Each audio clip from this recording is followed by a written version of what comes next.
This meeting is being recorded. This meeting is being recorded.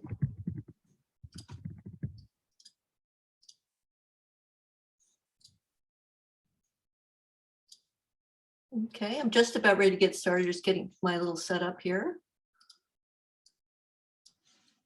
And it's great to see everyone.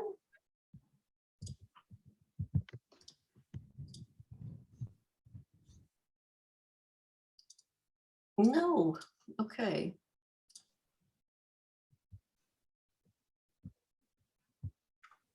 Okay, here we go. Okay. Good evening, everybody. My name is Lorrie Kaplan, and I'm your host for tonight's program, How to Calm Your Streets. And we're so glad you're here tonight to hear this information. And if you haven't muted yourself, now would be a good time to do so. Thank you. So we'll start with our land acknowledgement. The city of Ashland is located in the ancestral lands of the Shasta, Takelma, Latgawa, and other native peoples. We are grateful to the elders and their people who cared for these lands, and we invite you to learn more about native lands by visiting native-land.ca. Oops. So I am on the leadership team of the newly formed Ashland Climate Collaborative. We actually started talking about the collaborative last year when we were thinking about the Ashland Climate and Energy Action Plan and what more we could do from the community side to really move towards achieving the goals of that plan.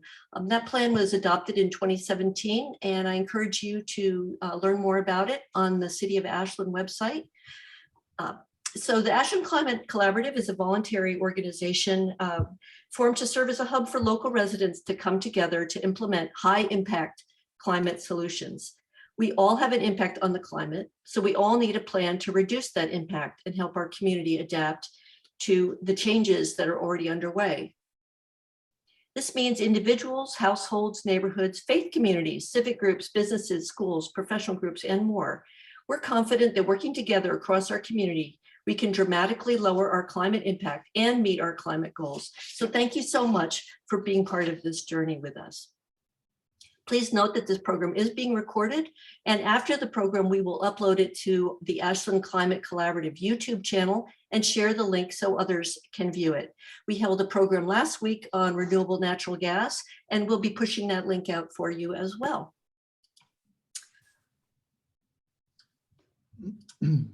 So you can learn more about the Ashland Climate Collaborative at ashlandclimate.org, or Streets for Everyone is one of our 4 action teams. We currently have 4. One is Electrify Ashland Now, which works on helping residents move towards all electric homes. We have another action team on water conservation, since considerations around drought are one of the primary issues facing climate issues, adaptation issues facing our community. We also have another group working on how we address methane emissions from food waste. And this action team that's hosting tonight's program is called streetsforeveryone.net.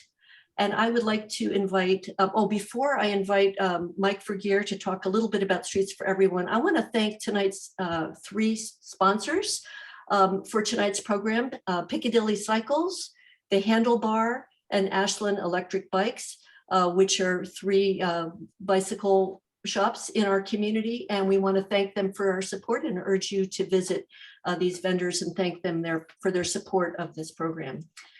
So I'm going to stop sharing my screen and I'm going to turn it over to Mike Vergeer, who's a member of Streets for Everyone, just to tell us a little bit about Streets for Everyone and what Streets for Everyone is trying to do. Sure. Thank you, Lorrie. Good evening, everybody. Mike Vergeer. I'm the bike programs manager for RVTD. I'm also a dad of some kids just about to enter Ashland schools, and I'm here tonight representing Streets for Everyone, part of that Ashland Climate Collaborative, as Lorrie described. I want to share a little bit about our group, what we're all about.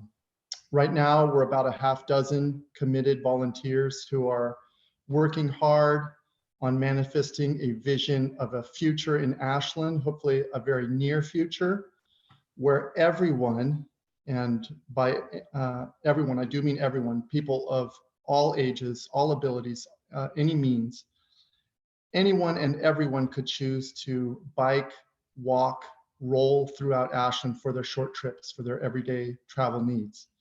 So this group is working to make that safe, to make it convenient, to make it efficient.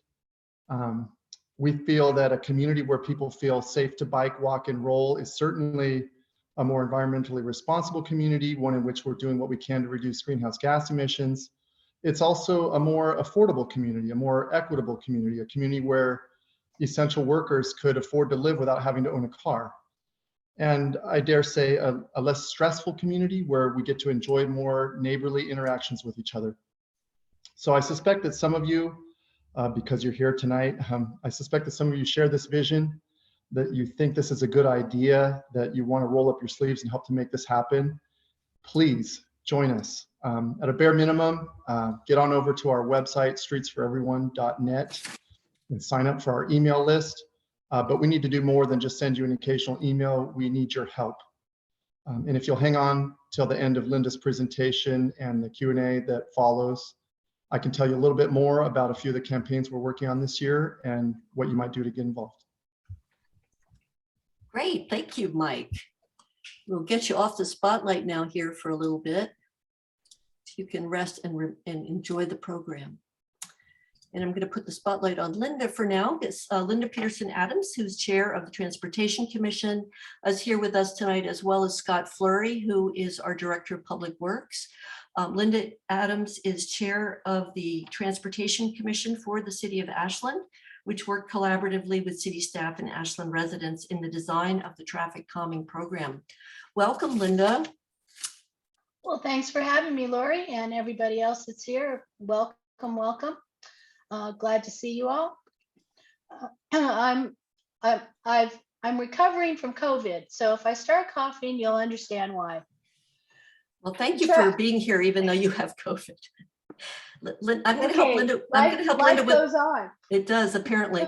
I'm going to be helping Linda with her slides. So, Linda, you just tell me when you want me to go ahead and get started. Lorrie, slide 1. Okay, and I'm going to mute myself.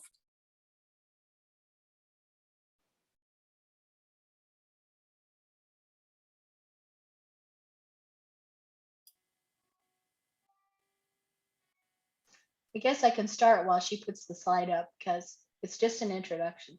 So, the Traffic Calming and Safety Improvement Program by the City of Ashland was developed out of a desire to help residents have a dedicated place to petition the city for making their neighborhoods a livable and safe place to walk, roll, bike, pull out of their driveways, or keep from getting their car mirrors broken off by speeding cars. Individual citizens often have questions and complaints about the condition of their street, and this is one way that folks can unite their voices to better effect. The program was developed and refined through a multi-year collaborative effort of city staff, our own Public Works Director Scott Fleury at the helm, the Transportation Commission, and residents. Special recognition should go to Faith Avenue neighbors whose persistence continues to be a positive guiding light. Neighbors coming together and actively participating in this process gives the city the ability to identify the problems, plan the approach, and implement solutions. In the end, the city can evaluate the effectiveness of the solutions that were made and apply them to other areas of concern in other neighborhoods and throughout our transportation network. Next slide, Lorrie. The application process is relatively easy. Collect at least 5 signatures. Our latest application has 21, and write a statement of need, which includes all the concerns your neighborhood group has about the traffic issues on your street. These might include speeding, vegetation, speeders, proximity to schools or other places where people could walk or bike nearby, like parks, shopping areas, or churches, cars not stopping at stop signs, overabundance of through traffic, folks driving through the neighborhood as a shortcut instead of sticking around and visiting, delivery truck traffic, parked cars getting sideswiped, lack of sidewalks or crumbling sidewalks. You get the picture. You can even refer to listed and planned capital improvement projects that may include your street. Best to be as specific as possible. Next slide. Yeah, I want to stop just for a second and make sure that the slides are visible. I got a message that that the slides aren't visible. I can see you. Okay, I see a thumbs up, so I'm going to keep going.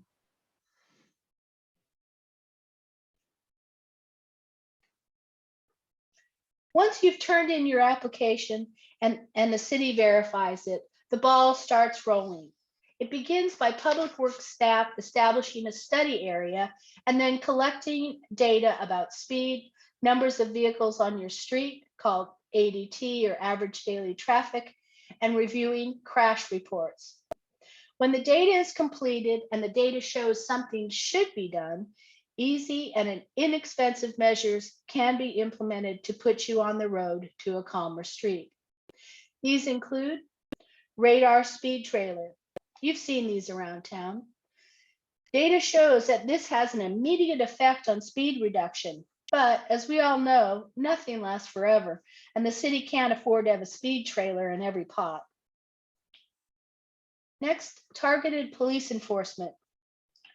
This works wonders to getting people to slow down to the particular speed limit of their street. But currently, our only traffic enforcement officer is needed for other police work due to extreme staffing shortages. As you may have observed, as we emerge from the worst of COVID, there has been an uptick in bad behavior on the road. Still, studies show that the amount of money spent on traffic enforcement more than pays for itself in reduced crashes and injuries. Many communities have instituted automated speed cameras and automated red light cameras to great effect. This may be an option for Ashland in the future. Reader messenger boards. These are placed with messages like, slow down, save lives. Residential neighborhood, slow down. Drive like your grandma lives here. Or don't be an idiot, slow down. Or watch for zombies. Lots of opportunities for the reader boards. Temporary speed signage. These are lawn signs, temporary lawn signs. You might have seen some in some neighborhoods, those bright chartreuse and red kids with the little flags that hang out into the road. These can be made available from Public Works. The city is also looking into other signs that could be used, like 20 is plenty or kids at play. Vegetation and vision clearance. Sometimes roadways can become cluttered with shrubbery that can obstruct views, making it unsafe for pedestrians and bicyclists and oncoming cars to be seen by other vehicles. This will be assessed to see if some improvements could be made along these lines. There are other interim measures in between phase 1 and phase 2 treatments.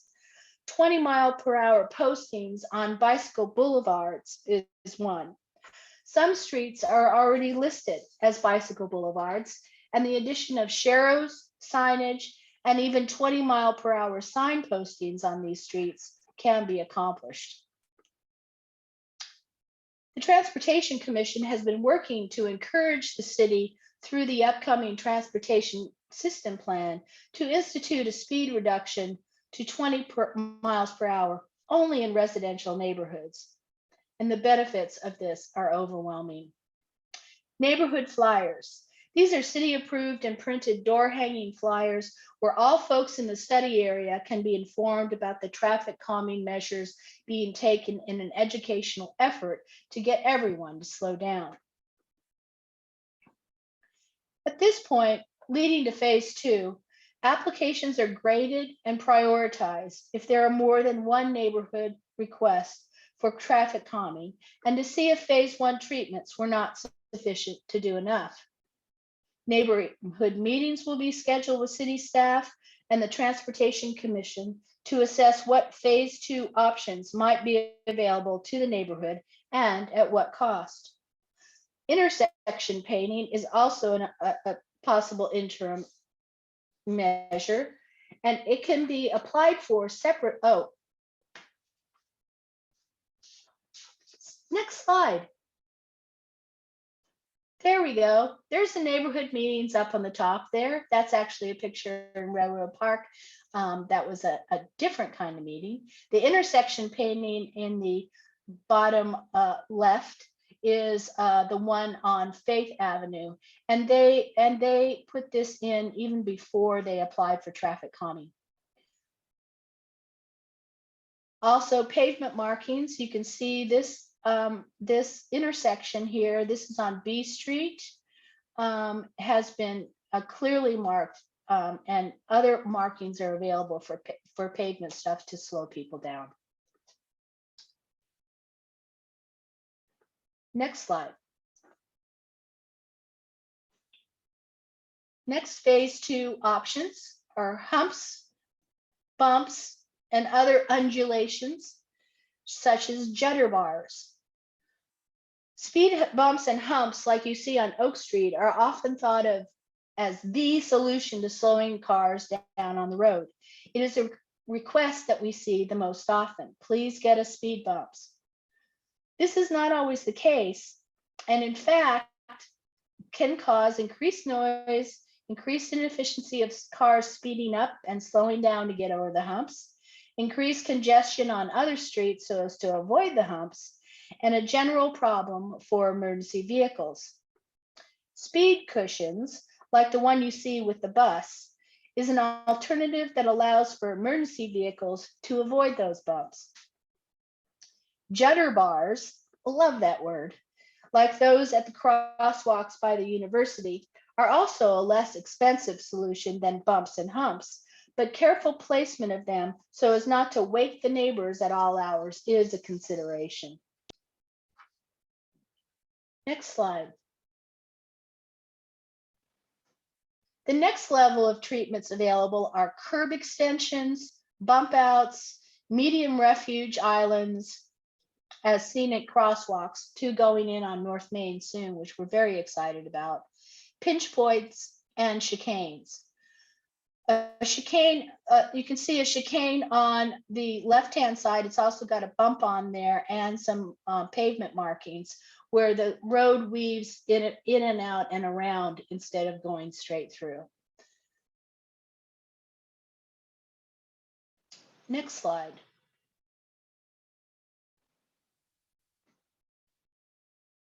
Roundabouts and traffic circles, diverters, and gateway treatments are all here. All of these need a lot of road width to be engineered properly, but I sure would like to have a place for that gateway in the picture. Notice how the opening is narrower than the street itself. Next slide. Mini roundouts. I put this one on for Scott to look at, as he has sketched out a similar but better looking roundout for Faith Avenue. These are used consistently up in Portland in their Slow Streets program. Next slide.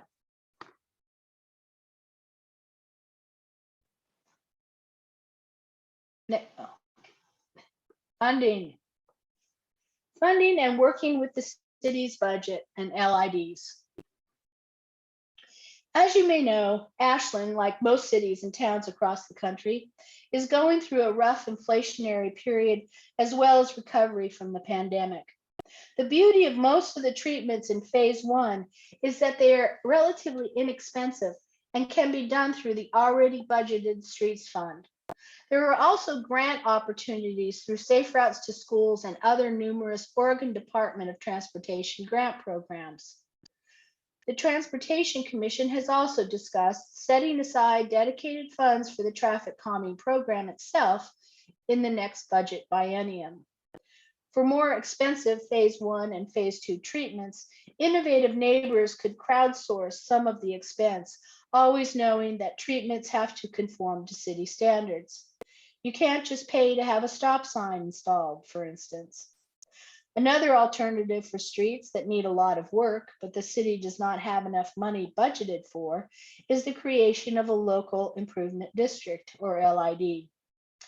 A LID is a designated area that needs specific capital improvements Improvements include the construction and/or paving of streets, storm drains, sidewalks, and upgrades to sanitary sewers and water lines.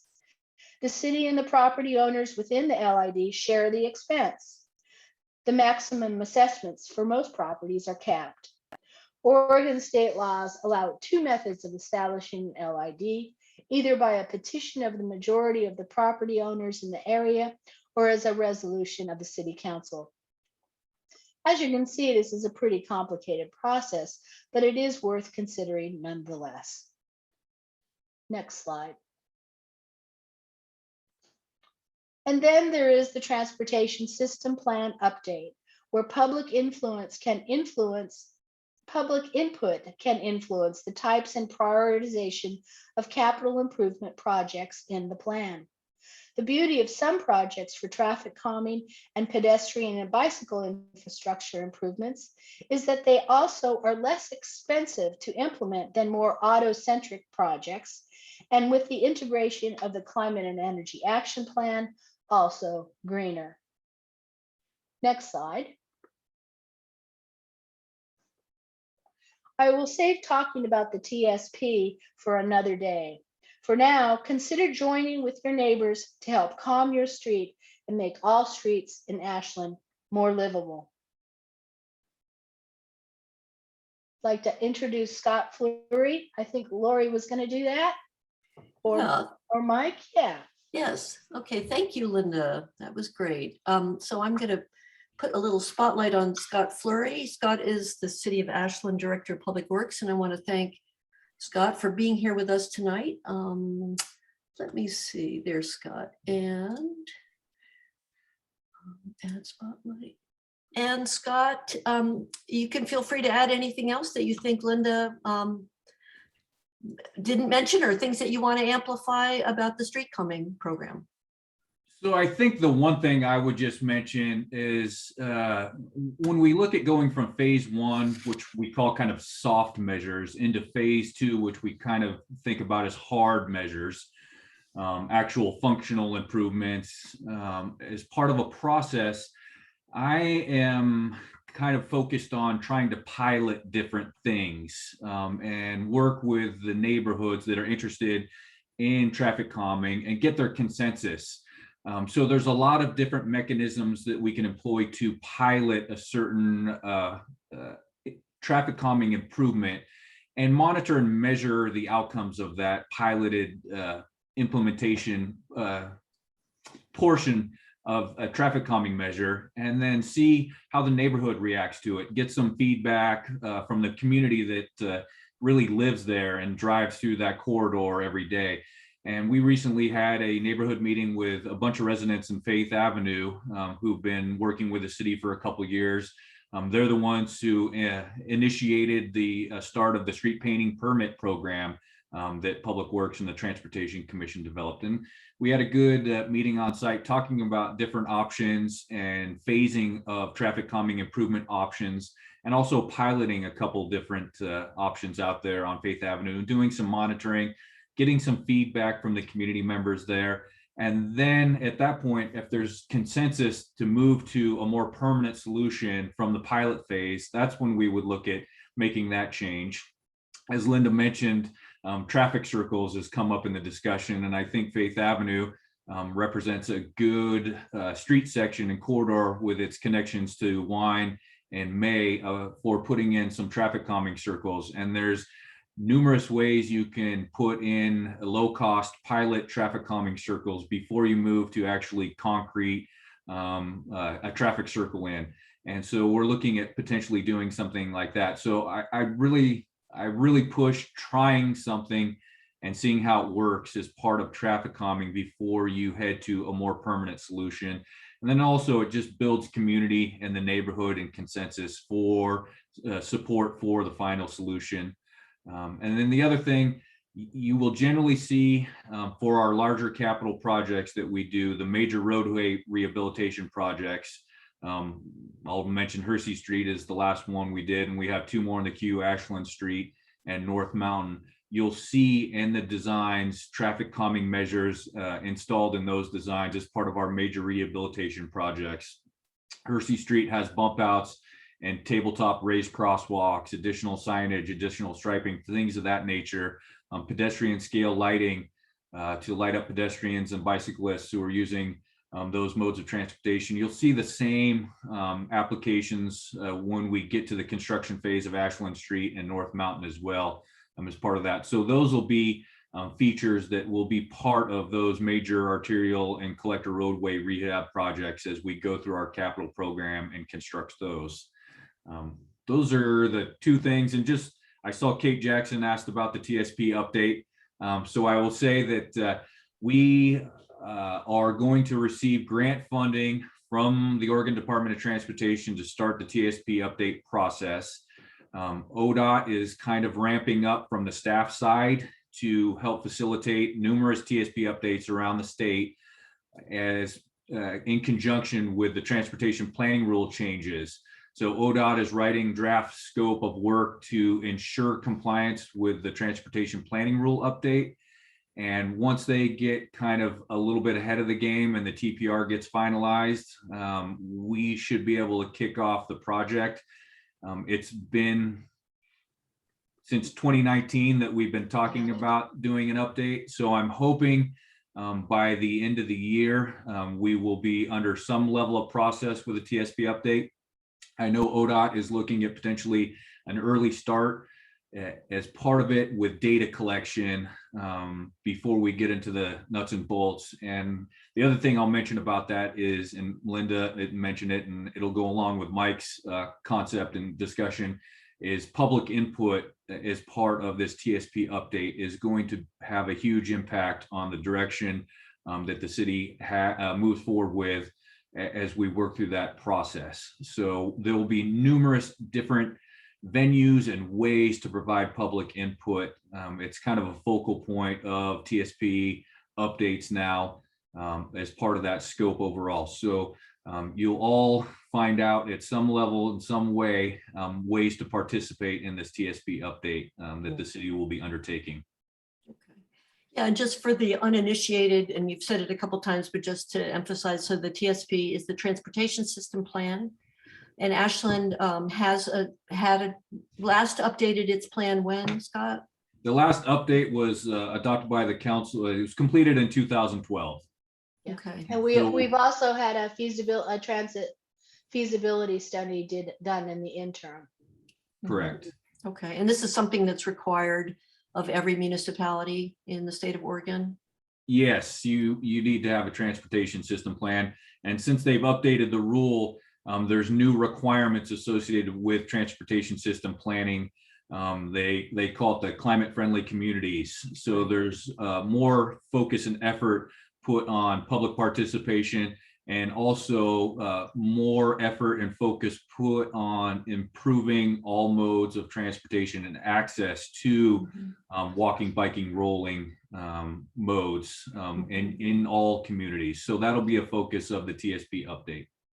Great, yeah, and that will be also a focus for the Collaborative Street for Everyone action team, as we try to just educate people about the climate-friendly rule and the opportunities there for people who would like to be able to get out on their bikes more and feel more protected against traffic. This will be an opportunity for people to share their opinions. So it seems like while the traffic calming program is something that people can start to move forward right away, that TSP update is coming later is something that will allow for a lot of public engagement and input. So Streets for Everyone really looks forward to being part of that process. And I'm going to put a spotlight on Mike Vergeer, so if he'd like to chime in on that. And then we'll start moving into Q&A here. I'll be moderating that. So if you want to go ahead and put your questions in the chat, I will start to do that. Mike, did you want to say anything about the transportation system plan? Sure. You don't have to, but well, Scott described it in great detail. He's a pro. He's a policy wonker, probably, right, Scott? I mean, I'm a newbie. I'm a layperson. If, like me, you're not that familiar, this TSP update is basically a document that formally lays out what our transportation future is going to look like. So this is where a politely noisy and well-organized constituency, which we're hoping to organize tonight with this group, where you guys come in, everybody who's here and watching, a constituency of you and your friends and your neighbors who you actively draw on board to join us. We need to let our commissioners know, our council know, our city staff. We need to make sure that they build us the kind of streets network that's going to match that vision I described earlier, where anybody can safely choose to walk, bike, roll anywhere in Ashland. So our group will let you know about opportunities to give you public input. Right. So public safety on our streets, obviously a public health issue, but also a major climate issue, as our transportation emissions are one of the major sources of greenhouse gas emissions in the community, along with our households. So this is why we've had formed this action team, Streets for Everyone, and our other one is on household energy, which is Electrify Ashland Now. So I'm going to look at the chat now, and we do have some questions coming in. Everybody cares, I think, about the safety of our streets, especially for those of us with families with children. So Don Moreau has a question here, came to me, a question for later. For those of us new to Ashland, can we get a definition of boundaries we can petition? For instance, the corner of Siskiyou and Tolman, is that city or county? And can we petition for that intersection? Scott, do you want to take that, or Linda? So Siskiyou and Tolman is the Oregon Department of Transportation right away. So from Walker Avenue out southbound is Oregon Department of Transportation. So that's in their jurisdictional control. I will tell you that I have been working, and the Transportation Commission has been working with ODOT regarding that intersection for numerous years. Right now, ODOT has contracted with Alta Planning, and they are doing a specific site-specific safe route to school review in conjunction with Bellevue Elementary. So they have been looking at that intersection. They have been looking at the drop off and pickup and the traffic impacts and the congestion. And so they are developing a plan potentially that ODOT can look at implementing to improve that intersection. I mean, what's going on out there. The city itself was awarded a grant for what we call the Project Identification Program through the Safe Routes to School grant process that ODOT administers. And so we'll be looking at all school zones in adjacent areas as part of that, which Bellevue will be one, and that intersection will be one as well. I think the end game is potential signalization out there at Tolman Creek to improve the congestion, but that might take a little bit of time to get there. There'll probably be smaller baby steps that'll occur before we get to that point. Mm-hmm. Okay. Yeah, we have kind of a disadvantage when we have to work with ODOT with these jurisdictions that overlap, and often that means that it takes a longer period of time to get things done. So what's been the usual process? Just this is not something I'm knowledgeable as a resident. That if I had concerns on my streets, what's the first step? Like before the traffic calming program, what would usually people do? Would they contact the city, or they contact the Transportation Commission, or how does that work? You know, before we had this mechanism in place, generally residents would contact Public Works, and then Public Works would go out as time allows to do investigation. We would collect speed and traffic data. We would look at vegetation and clearance and curb striping and, you know, parking locations and all of that, just as a separate process, kind of one-off. And through the traffic calming program, we've created this comprehensive system now where we apply the same rules and measures and process for everyone interested in having some mechanism to come to the city and ask for an improvement and participate in the program. Got it, right. And it's more a neighborhood, it's neighborhoods getting together and doing it, not just a single one-off person who's, complains that there needs to be a stop sign at their corner because people don't slow down. Right, so people should go and pick up get the packet that's on the city website. Could Linda or someone, could you drop that in the chat just so everybody has that live link? I don't know. I don't know how to do that. I can do it. Can you do Okay, that? yeah, that would be great. That way just everybody has it. So I'm a Luddite here, so as you know. Right. So I noticed, okay, somebody, Nancy Keeley asked, what about alleys? And how do alleys figure into this? A lot of good alleys in Ashland. You know, honestly, there's not much to do in an alley for traffic calming. Alleys are posted, or some are posted and some aren't posted, but an alley speed limit per the classification is 15 miles an hour. A lot of times what we see in alleys is they have people's garages are on an alley. So vision and the width of an alley creates an issue. So that's why they are slow speed, but it becomes difficult to install any sort of traffic calming measure and what could be 12 to 15 foot wide of an alley. So there's not many mechanisms other than posting and ensuring that vision clearance is appropriate for an alley. Okay, gotcha. That's Okay, probably one of the tougher ones to deal with. Gotcha. Probably people feel a little bit like there's no rules in an alley. Yeah. And it could be something that we would look at for a one-way designation Gotcha. on an alley, and that occurs or occasionally you'll have a one-way designation because it needs to have that for safety reasons. Okay. Yeah, and there have been requests from people for that kind of designation, and you have to look at it because of driveway clearance and how many houses are down the alley and that kind of thing. Okay. Okay. Scott, did you want to add something else? Nope, I was going to drop the link in the chat here. Well, I see that Mark did. Vergeer, I beat me to it. yeah, I think Mark is also one of our Transportation Commission members. So thank you, Mark, for Yes, chiming he in is, there. and I call him my data guru because he's got the data down. That's Thank for you. sure. Well, great. Okay, well, Depend on him for that. that's a good segue because there is a question here about data. Let's see if anybody knows the answer. From Gary Schaff, also a member of Streets for Everyone. What percentage of all collisions, i.e. accidents in the city, led to the injury of a pedestrian or person riding a bicycle? Or do you have an approximate idea of the incidence of those types of incidents? Incidents of incidents. So we you want me do to help track, but Mark, I don't know if I have a percentage. Mark might have calculated a percentage based on our crash data, but I don't have honestly a percentage off the top of my head. Well, without getting too deep into the weeds, it's roughly 6 to 10% of all of our accidents in the city limits involve a pedestrian or bicycle or other mode besides an automobile. That's just as nuts and bolts, and I've been working with Gary on this for a long time. But it is a thing of concern, and actually now in the Transportation Commission, we have segregated out normal crashes from pedestrian and bicycle crashes, so we can have two sets of data.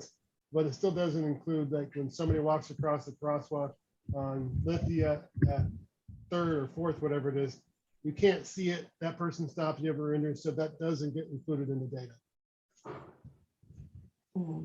Interesting. right.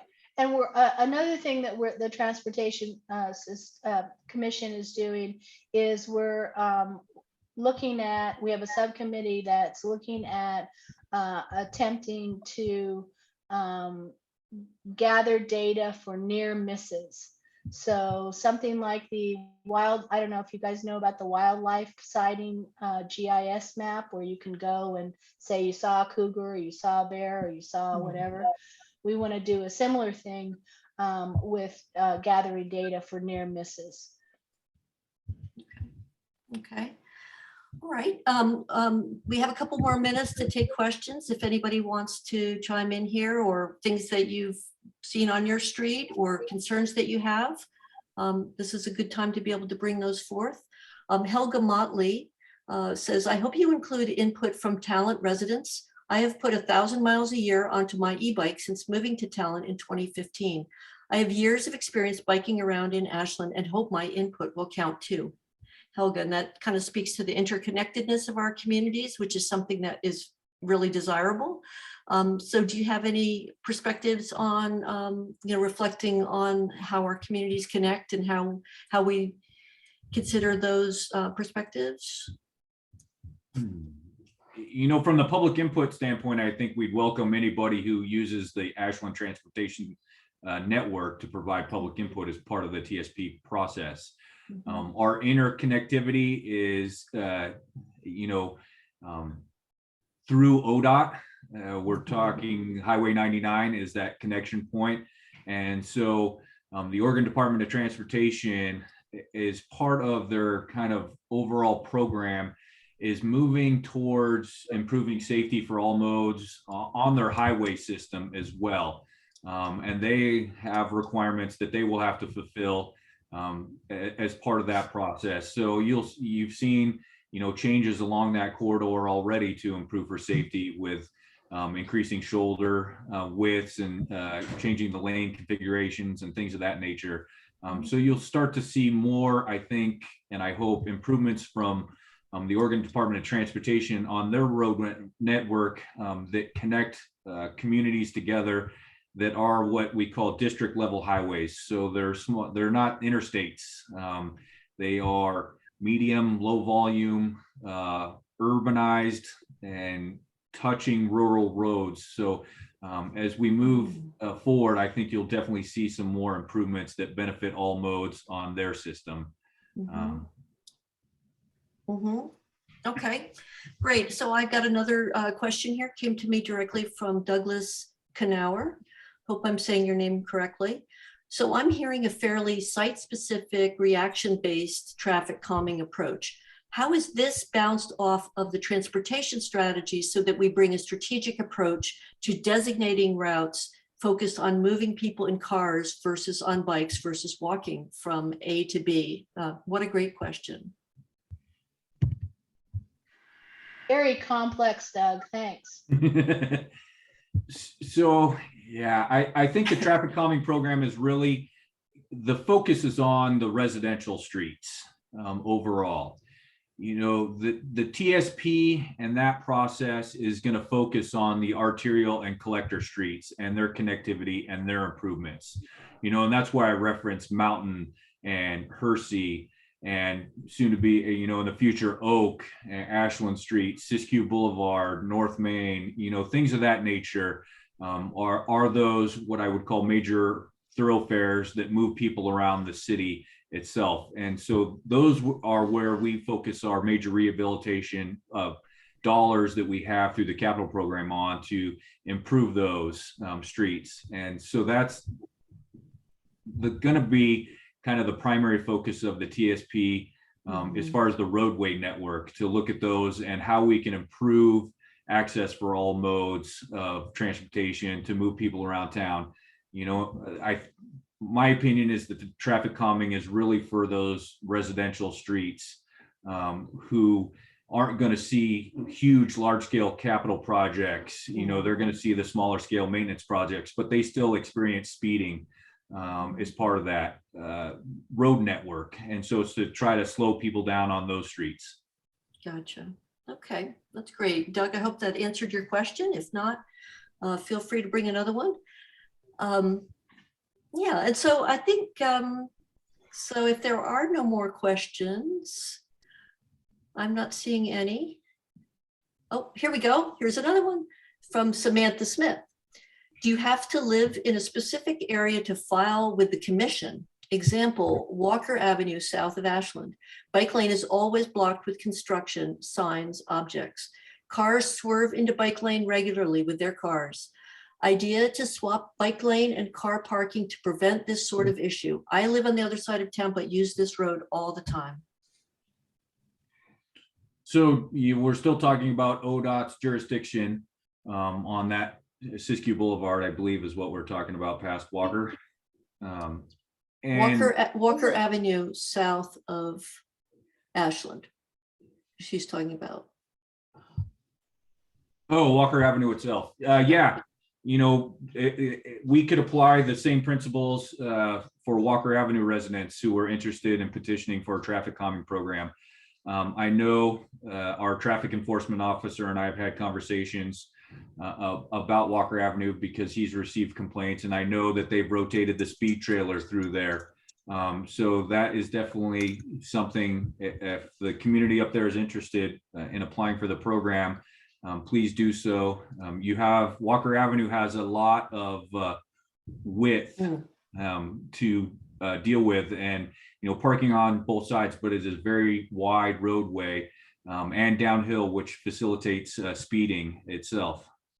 So she adds here, Samantha adds, I guess my question is, to get a petition started, do you have to live on Walker?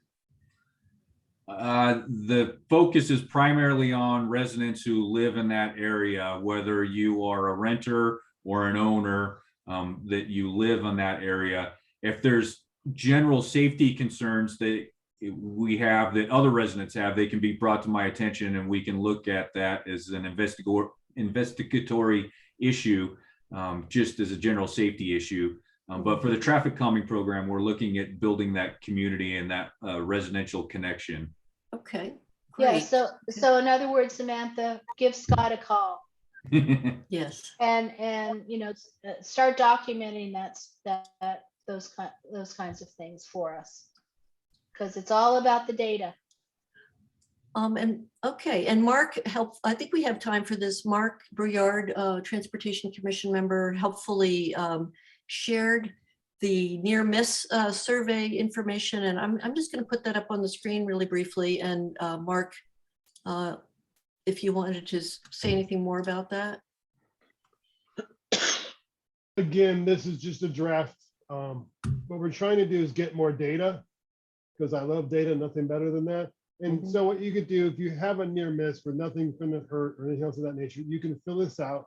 And also, I really liked, doesn't see it, a near miss, what it actually, the definition of. We worked really hard on that definition, so really happy about that.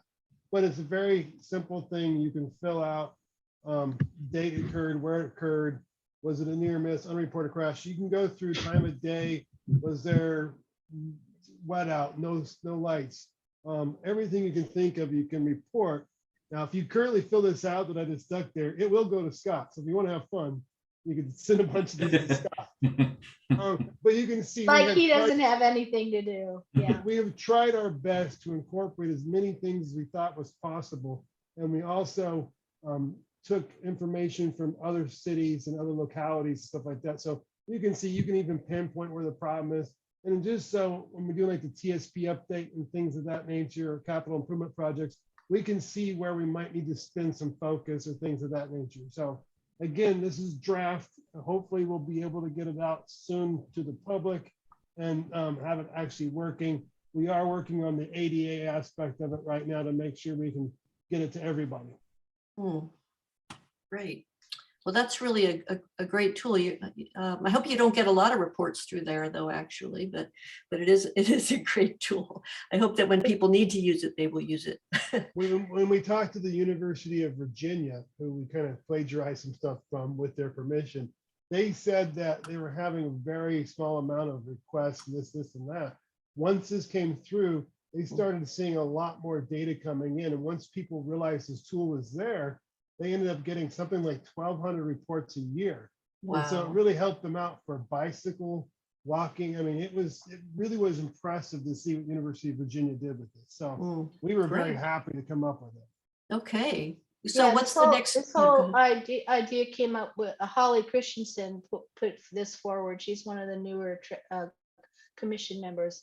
And it's just a way to gather more data so that you can implement things.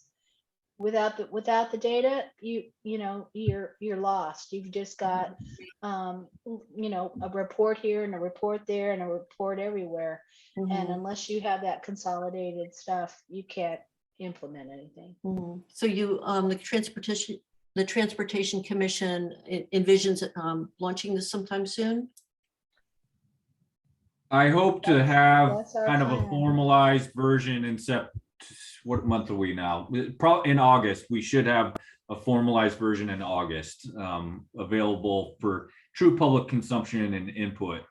And like Mark said, really, this is about the data, and for us to understand potential systemic, or what I would say systemic or hotspot locations where we're seeing near misses, in order to look at that intersection or roadway under a different lens for improvements. And so We look at the crash data all the time, and we know where crashes occur. We track it, the state of Oregon tracks it, but we don't know where things almost occurred. And we want to try to be proactive in keeping things from actually occurring. Right. And so that's part of this data collection process, is to look at those, collect that data, and see if there's improvements that can be made to prevent things from occurring. Gotcha. Okay, and Doug Knauer adds, Mark, maybe you should add one more question. Was someone on the phone at the time? So just a little input there from Doug. Oh, Okay.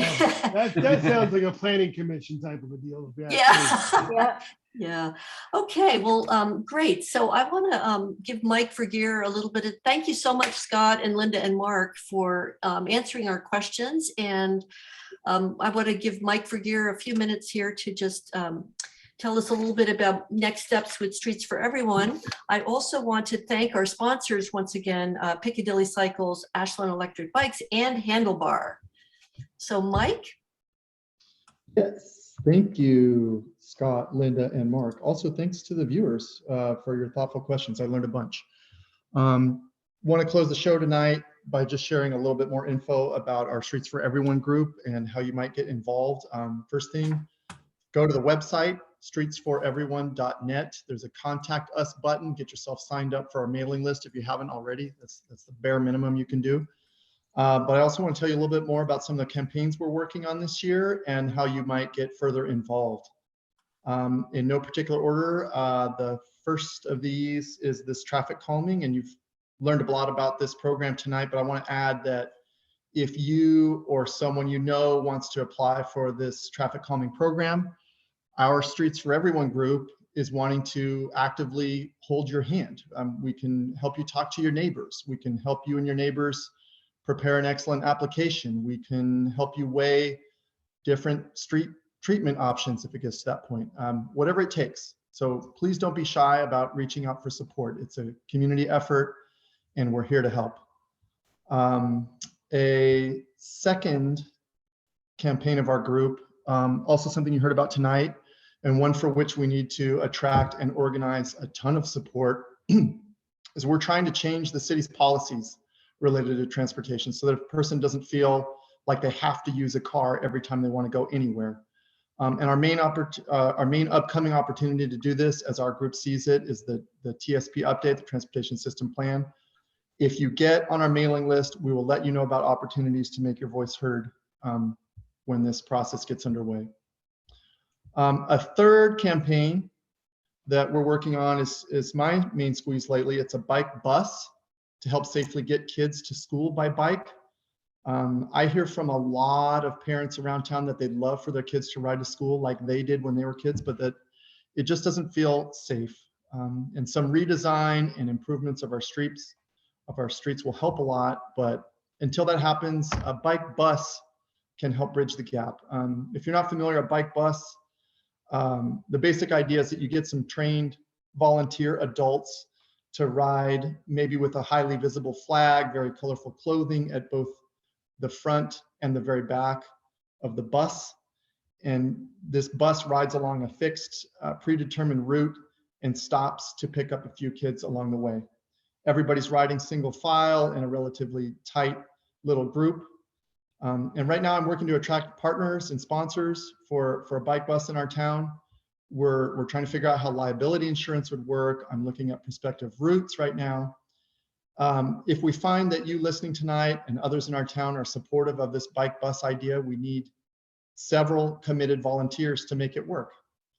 I've got this idea that we could get a few bus routes going regularly, for instance, every first Friday, and then drivers of cars and other road users would begin to recognize that, hey, there's always a bunch of kids riding their bikes every first Friday. And it's that kind of mutual recognition of all the different road users that's going to make travel safer for everybody. So those are 3 active campaigns for our group. I should also mention that another thing we do is a lot of listening. I'm a bike nerd, and I'll probably ride our city streets no matter what their configuration and condition. I'm just that kind of daredevil. But the people we really want to help are those who are interested to ride or walk or roll more, but they're concerned about their safety. So there's a good chance, I know, that this describes you who's listening tonight. It describes a majority of Ashland residents. There are people who might choose to ride only if it could be made safer and easier for them. And this Streets for Everyone group is going to put together programs and efforts that address your concerns, whatever it takes to help you and your family choose active modes of transportation more often for some of your short trips. We're not trying to stop people from driving their cars, but just get people to choose these active modes like biking, rolling, walking for more of your short trips. We need to hear about your particular concerns. You know, what's keeping you from biking or walking more often? What would make you feel safer on a bike? So please let us know how best to help.